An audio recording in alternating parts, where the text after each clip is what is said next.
अच्छा नहीं होगा। जी जी, आप मेहरबानी करें, मेरा मोबाइल और मेरे पैसे वापस करें।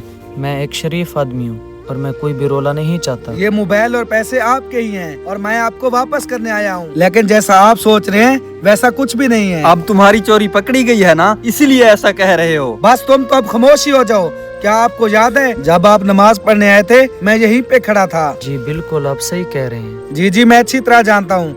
जब आप लोग नमाज पढ़ना शुरू करते हैं तो उसे मुकम्मल करके उठते हैं, और अगर किसी की नजर इस मोबाइल और पैसों पर पड़ जाती तो वो इसे साथ उठाकर ले जाता। देखो देखो कितना चालाक है, कैसे सफाइयाँ दे रहा है। तुमने भी तो वही किया। आप अपनी बकवास बंद करें, मैंने कुछ गलत नहीं किया, और ये बार बार चोर मुझे कहना बंद करें। और आप ही बताएं, अगर मैं चोर होता तो ये चीजें लेकर वापस आता? अगर मेरी जगह कोई और भी आपको देख लेता तो वो भी आपको चोर ही कहता। जरा ठंडे दिमाग से सोचो, जो चोर होगा भला वो इतने सारे पैसे और मोबाइल लेकर वापस क्यों आता? लेकिन अगर तुम इस तरह से पैसे और मोबाइल उठाओगे तो सबको गलत ही लगेगा। मेरा तरीका गलत हो सकता है, लेकिन मैंने कुछ गलत नहीं किया। ये तो बहुत अच्छी बात है। अगर तुम वाकई सच्चे हो तो पहले ये मोबाइल और पैसे इसे वापस करो। लो, कर दिया वापस। अब तुम खुश? मैं तुम्हें कैसे समझाऊं कि यही सच है? जी अब सही है, और मिसअंडरस्टैंडिंग के लिए माजरत, उसके लिए माफी चाहूंगा। एक पल के लिए मुझे भी लगा था कि आप ही चोर हो, उसके लिए मुझे भी माफ कर देना। नहीं, गलती मेरी भी है, मैंने गलत तरीका अपनाया।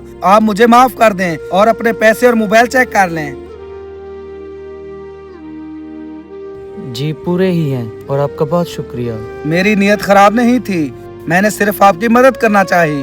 जी जो सच था मैं अब जान चुका हूँ, और भाई आपने भी मेरी मदद की, उसके लिए आपका भी बहुत शुक्रिया। कोई बात नहीं भाई, अगर हमारी आंखों के सामने कुछ गलत होगा और हम आवाज नहीं उठाएंगे तो इस मुआशरे का निजाम कैसे दुरुस्त होगा। और भाई मैंने आपको गलत समझा, आप भी मुझे माफ कर दें। नहीं भाई, आप अपनी जगह पर ठीक है, अगर आपकी जगह पे कोई और होता तो वो भी यही करता। अब मैं चलता हूँ।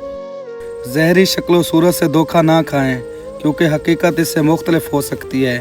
हकीकत को समझने या किसी शख्स के बारे में फैसला करने से पहले हमें धोखा नहीं खाना चाहिए, क्योंकि हकीकत इससे हमेशा मुख्तलिफ ही होती है।